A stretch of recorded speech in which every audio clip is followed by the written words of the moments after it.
So please give Representative Bruce Hunter a warm Iowa Federation Labor welcome. Thank you.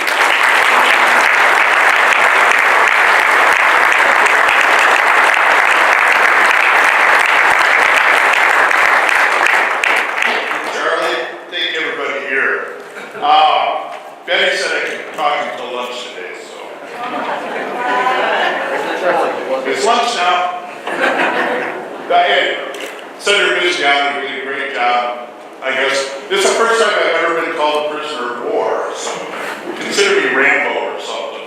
The rest of our caucus is the great escape from this BS that's going on. I just brought a couple things along with me. Just looking here, let's see, House File 18, fair share. House File 21, choice doctor. House File 41, allowing workers to actually have meal times and rest periods. House File 38, prevailing wage. Yeah, you know where that one's going. House File 39, the impact. Just looking at an impact that a living wage might have on this state. Okay. Was mentioned before. Got House File 72, dealing with worker misclassification. You might want to use this for wallpaper or something. House File 73, wage theft. And House File 71, raising the minimum wage to $10.10 an hour. These bills all have something in common. Number one, these bills all represent priorities of organized labor. Number two, these bills all represent priorities of the House Democratic Caucus. And number three, these bills all have a snowball's chance in hell of becoming law this year. Which is not to say we haven't tried. All these bills were assigned to the Labor Committee and then to a subcommittee off that. We're still waiting for those subcommittees to meet. But we've been patient for about a week or so. And then we went to the Labor Committee to ask those chairmen when the subcommittees would meet on those programs and on those bills. We're still waiting for an answer. When we didn't get the answer, or any answer basically, on what was happening and why they weren't meeting, we shamed them a little bit in the middle of the committee. And when that didn't work, when those bills still hadn't got brought up, we asked the Labor Committee to pull at least the minimum wage bill out of the subcommittee so it could have a hearing in the Labor Committee as a whole.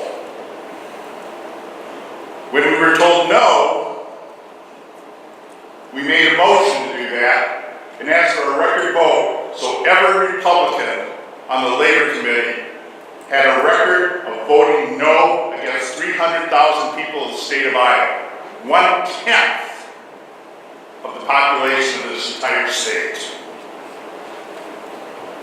Which is really a shame if you're one of those 300,000 people that work for 40 hours a week and work hard for 40 hours a week, play by the rules, and still are forced to live in poverty every day.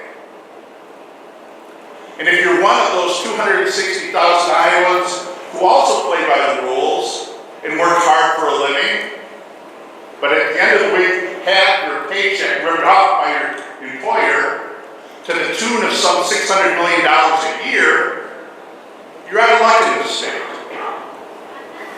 And if you just happen to be one of the 1 in 6 children that are living in poverty in this state, all I can say is better luck next year. And for the thousands of Iowans injured at work each year after working hard and having some kind of injury at work, when you can't even choose your own health provider, well, better luck next year for you too. And for the hundreds have a living wage of any sort, there will be no help this year. Only the begrudging fact that the House leadership and this governor has chosen to turn their backs on you in lieu of big corporations and those that gave campaign contributions. What they don't understand is that the economy must serve its people, not the other way around. Work is more than just working hard and providing wages for yourself. It's also a way of providing dignity for yourself and for your family. And if we're to protect that dignity of work, then we also must protect the basic rights of Iowa's workers. The right to productive work, the right to decent and living wages, to be organized, and the ease of joining unions, to private property and to economic initiative. From 1978 to 2011, CEO compensation increased by more than 725%, while at the same time, workers' compensation increased by a slow 5.7%. Back in 1978, CEOs took home roughly 26 and a half times more than their workers did. Now they make roughly 206 times more than the workers that they oversee. Now don't get me wrong, I don't begrudge CEOs making a lot of money. I just wish they wouldn't do it on the backs of the workers they oversee. Because brothers and sisters, something must be done to restore the middle class here in Iowa. And we need to start with a minimum wage. We as a legislative body need to raise that minimum wage to $10.10 an hour, so 300,000 workers in the state of Iowa don't have to live in poverty.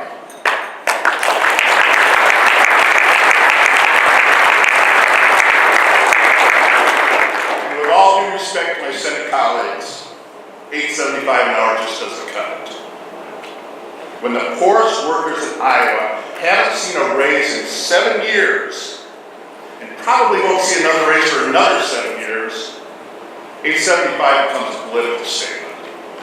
I'm not interested in political statements. I'm interested in telling 300,000 workers, hardworking Iowans, who work 40 hours a week and play by the rules, that they won't be forced to live in poverty. Iowans, like the people that served you breakfast this morning, but can't find a way to put a decent meal on their tables. Iowans who helped you in your hotel room last night, but can't even put a decent roof over their heads. Iowans who took care of your children, who took care of your parents, took care of your grandchildren, but can't take care of themselves with the wages that they need. Is it any wonder that the 2013 U.S. Conference of Mayors study found that 37% of adults seeking emergency food were employed. Officials in 63% of the city surveyed identified low-paying jobs as the primary cause of hunger. And who is it that's working for these wages? Of those affected, almost 4 out of every 5 workers, 78% are aged 20 and over. So don't fall for that myth that only teenagers are working for a minimum wage. Of those affected, 43% work full-time. 58% are women. More than 4 in 10 who would be affected have at least some sort of college degree. In fact, 9.2% have at least a bachelor's degree. In many cases, those who would be affected by an increase in the minimum wage have families to support and are barely making ends meet. Of those affected, 20% are parents. Over 25% have a family income of less than $20,000. For all workers affected, minimum wage on average accounts for 46% of family income. About 18% of those affected are the sole providers of the family income. And among those who are parents, 20% are the sole providers of the family income. At $8.75 minimum wage amounts to a mere 21 cent an hour increase if you take it over the last 7 years since they've had an increase. A $10.10 minimum wage puts a family of 3 above the poverty line. And once you add a cost of living kicker to the minimum wage, once that is raised to $10.10 an hour, you make the minimum wage an actual tool to help bring yourself out of poverty instead of being the political football it is today. Now, along with a raise in the minimum wage, we also need to enact wage step legislation so that 260,000 Iowans who also work hard for a living, play by the rules, don't have to risk losing $600 million a year in stolen wages. $600 million taken by unscrupulous employees who fail to pay overtime, confiscate tips, or take other income robbing techniques. If this much money was being stolen by anybody else in the state of Iowa, we in the legislature would be up in arms. But we do nothing. And we do nothing because the victims are the invisible workers in our society.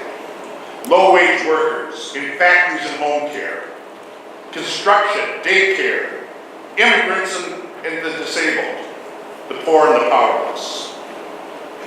Now imagine yourself at the bottom rungs of the labor ladder.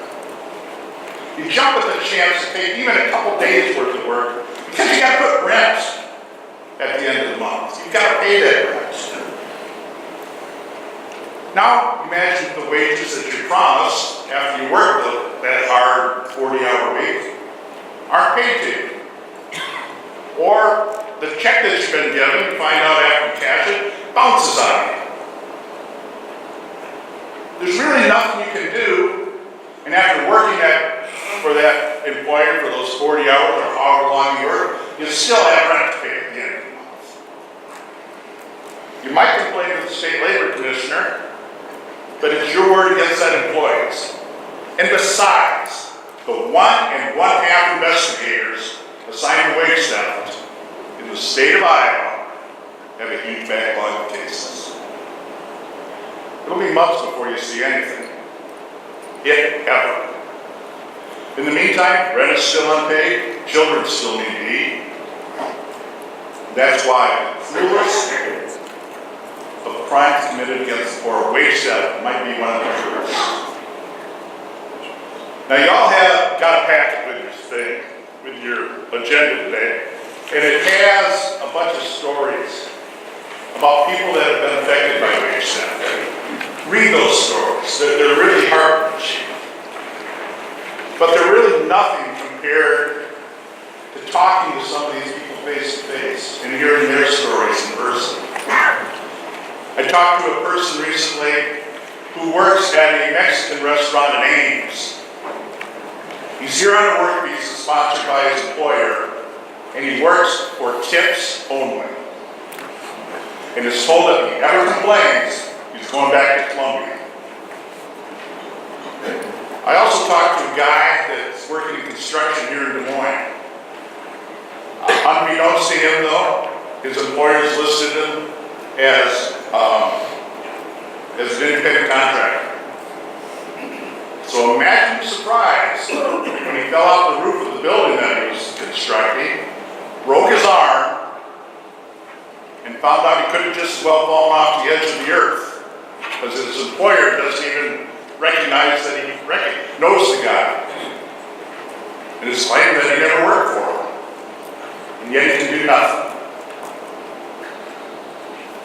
How can I put only one full-time investigator and a part-time investigator on the job to monitor what's happening to 1.2 million private sector employees and have any expectations that the state wage pay laws will ever be enforced? There are currently 2 bills that deal with wage theft and the problem with with workforce development. One's in the House, one's in the Senate. One of these two bills has to come before the House in debate this year. If it doesn't, we are more messed up than even I thought. Brothers and sisters, it's time to do what's right. It's time to tell all men and women in Iowa, whether you're the CEO of a Fortune 500 company or a waiter down in some Mexican restaurant in Ames, that you all have dignity.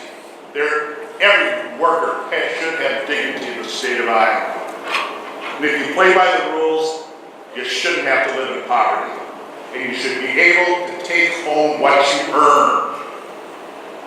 And then, we need to pass prevailing wage and expanded bargaining rights so that Iowans who work hard can work hard for a living wage. We need to pass choice of doctor in work comp situations so that Iowans who work hard and get injured on the job can be confident that their doctor will look out for their self-interest, not just the company's. And we need to bring back dignity to all working men and women in the state of Iowa. It's time that the policies and practices of this administration serve the needs of today's working men and women, and not corporate campaign contributors. It's time to renew the contract that organized labor set up and that has governed work so well for so long. That hard work, loyalty, and good performance will be renewed with fair and ever-increasing wages, pride in one's work, and job security. It's time to bring back dignity to the state of Iowa. Thank you.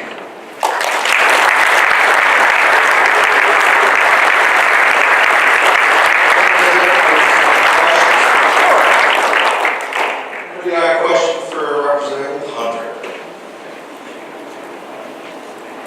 Senator Hamlin, no. Hey,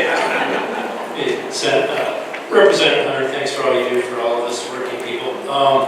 My question is, from all the polling that I read and all the information that's out there, it seems like the majority of Iowans are fully supportive of increasing the minimum wage. So what is the biggest pushback you get from your colleagues across the aisle as well as from the business community as to why they can't raise the minimum wage? Not just the majority of Iowans believe in raising the minimum wage. 65% of Iowans believe in raising the minimum wage. We haven't got 65% of Iowans doing anything.